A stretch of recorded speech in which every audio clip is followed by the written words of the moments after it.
खुश थी क्योंकि अभी अभी ऑफिस में उसका प्रमोशन हुआ था। इसी खुशी में उसने अपने दोस्तों के साथ एक छोटी सी पार्टी रखी थी। रात काफी हो चुकी थी और अब रिद्धिमा अपनी कार से घर लौट रही थी। सड़क लगभग सुनसान थी, चारों तरफ अंधेरा और हल्का सा कोहरा फैला हुआ था। तभी अचानक से एक लड़की उसकी गाड़ी के ठीक सामने आकर खड़ी हो जाती है। रिद्धिमा घबराकर जोर से ब्रेक लगाती है। अरे अंधी हो क्या? तुम्हें दिखाई नहीं देता? अभी तुम्हें लग जाती तो? इडियट! लगता है ये अंधी के साथ साथ बहरी भी है, अभी भी सामने से नहीं हट रही है। रिद्धिमा गुस्से में से गाड़ी से बाहर निकलती है और उस लड़की को हटाने के लिए उसे हल्का सा धक्का देती है। जैसे ही रिद्धिमा उस लड़की को ध्यान से देखती है, उसके चेहरे का रंग उड़ जाता है क्योंकि वो लड़की कोई और नहीं बल्कि उसकी स्कूल की पुरानी दोस्त साक्षी होती है। साक्षी, तुम्हारी ऐसी हालत? एक मिनट, तुम साक्षी कैसे हो सकती हो? साक्षी तो काफी साल पहले मर चुकी है। नहीं नहीं नहीं, ऐसा नहीं हो सकता। तुम साक्षी तो नहीं हो सकती हो। सुनो, तुम कौन हो और तुम्हारा नाम क्या है? अरे तुम कुछ बोल क्यों नहीं रही हो? मैं तुमसे कुछ पूछ रही हूँ, कौन हो तुम? ये सुनकर भी वो लड़की कोई जवाब नहीं देती है, बस वो रिद्धिमा को लगातार घूर घूर कर देख रही होती है। तभी अचानक से वहाँ पर एक लड़की दौड़ते हुए आती है। माफ करिएगा दीदी, इनकी तरफ से मैं आपसे माफी मांगती हूँ। दीदी प्लीज आप चलिए यहाँ से, आप बिना बताए यहाँ पर क्यों आ गई?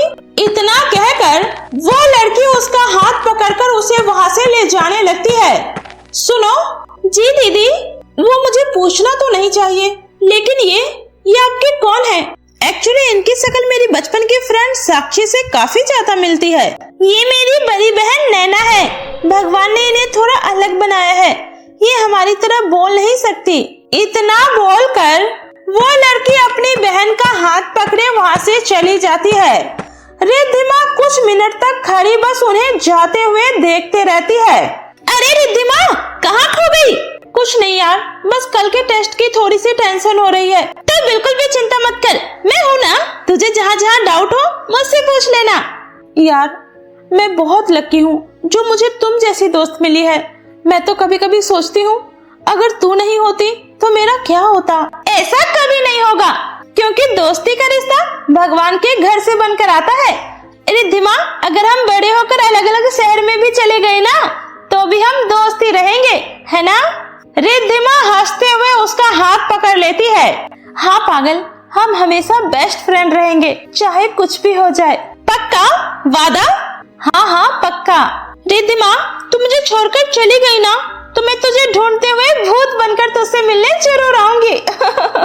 ये सुनकर दोनों सहेली जोर जोर से हंसने लगती है।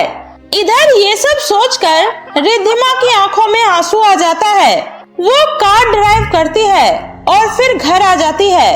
अभी तक जो लड़की बहुत खुश थी, अचानक से उसके चेहरे के रंग उड़ गए थे। वो काफी ज्यादा थकी हुई महसूस कर रही थी। तभी उसके कान में एक आवाज आती है। रिद्धिमा, रिद्धिमा। साक्षी, ये तो साक्षी की आवाज है। साक्षी, साक्षी, कहाँ हो तुम? मैं तो कब से यही हूँ रिद्धिमा, बस तुम्हारे आने का इंतजार कर रही हूँ। बस तुमने ही मुझे खुद से दूर कर दिया है। तुमने ऐसा क्यों किया रिद्धिमा, क्यों किया? दोस्ती में धोखा क्यों दिया? क्या हमारी दोस्ती इतनी कमजोर थी? साक्षी, साक्षी मुझे माफ कर दे। मैं काफी ज्यादा डर गई थी। प्लीज प्लीज मुझे माफ कर दे। रिद्धिमा, मैं यहाँ तुमसे बदला लेने नहीं आई हूँ। मैं तो यहाँ अपनी प्यारी दोस्त को हमेशा के लिए अपने साथ ले जाने आई हूँ। तुम चलोगी ना मेरे साथ? चलोगी ना रिद्धिमा, मेरी प्यारी दोस्त, चलोगी ना? नहीं नहीं नहीं, प्लीज प्लीज मुझे छोड़ दो। प्लीज प्लीज मुझे तुम्हारे साथ नहीं जाना। बिल्कुल नहीं, तुम्हें मेरे साथ जाना होगा। तुमने मुझसे वादा किया था, तुम्हें मेरे साथ जाना ही होगा। नहीं नहीं नहीं। तभी अचानक से रिद्धिमा की आंखें खुल जाती है। हाँ, ये कैसा सपना था? ये सिर्फ एक सपना था? ये सच में साक्षी यहाँ थी? नहीं, साक्षी यहाँ कैसे हो सकती है? वो यहाँ नहीं आ सकती। तभी अचानक से रिद्धिमा के घर की लाइट फ्लिप करने लगती है और फिर टेबल पर रखा फूलदान अपने आप नीचे गिर जाता है। ये अचानक से लाइट को क्या हो गया? ये सब क्या हो रहा है यहाँ पर? तभी खिड़की पर जोर से दस्तक होती है और फिर हवा के तेज झोंके के साथ खिड़की अपने आप खुल जाता है। रिद्धिमा काफी ज्यादा डर जाती है और डर के मारे उसके हाथ पैर कांपने लगते हैं। वो तुरंत अपना फोन उठाती है और अपनी ऑफिस की दोस्त पल्लवी को कॉल करती है। पल्लवी प्लीज जल्दी आ जा, मुझे बहुत डर लग रहा है। यहाँ घर में बहुत अजीब अजीब चीजें हो रही है, जैसे यहाँ कोई आत्मा हो। प्लीज यार, प्लीज मुझे बचा ले। शांत हो जा रिद्धिमा, ऐसा कुछ नहीं होता है। शायद तूने कोई बुरा सपना देखा होगा, इसलिए बहुत ज्यादा डर गई है। पहले गहरी सांस ले और पानी पी, फिर सो जा। लेकिन रिद्धिमा फोन पर जोर जोर से रोने लगती है। नहीं पल्लवी, मैं सच कह रही हूँ, यहाँ चीजें अपने आप हिल रही है। मुझे बहुत डर लग रहा है, ऐसा लग रहा है कोई मुझे देख रहा है। प्लीज तू जल्दी आ जा, मेरा यकीन कर, मुझे बचा ले, मुझे बचा ले। अच्छा देख, तू डर मत, मैं अभी तेरे घर आ रही हूँ। बस 10 से 15 मिनट में पहुँचती हूँ, तब तक हिम्मत रख। प्लीज जल्दी आना यार। फोन कट होने के बाद रिद्धिमा देखती है कि दूर खड़ी साक्षी की आत्मा उसे देखकर हंस रही है। नहीं नहीं, चली जाओ यहाँ से, चली जाओ, प्लीज प्लीज चली जाओ। तभी रिद्धिमा को कार की आवाज सुनाई देती है। वो झट से दौड़ते हुए नीचे आती है और झट से कार में जाकर बैठ जाती है। पल्लवी अच्छा हुआ तू आ गई, वरना वो मुझे नहीं छोड़ती। पल्लवी तो कुछ बोल क्यों नहीं रही है? रिद्धिमा जब ड्राइविंग सीट पर देखती है तो वहाँ पल्लवी नहीं बल्कि उसकी जगह साक्षी गाड़ी चला रही होती है। साक्षी तू? साक्षी मुड़कर देखने लगती है। उसके चेहरे पर एक डरावनी मुस्कान होती है। उसकी आंखें बिल्कुल खाली होती है। मैंने कहा था ना रिद्धिमा, अगर तू मुझे छोड़कर चली गई तो मैं तुझे ढूंढते हुए जरूर आऊंगी। और देखो, मैंने अपना वादा पूरा किया। साक्षी मुझे माफ कर दे, प्लीज गाड़ी रोक। मैं तुम्हारे साथ नहीं जाना चाहती हूँ। तुम्हारी दुनिया और मेरी दुनिया बहुत अलग है।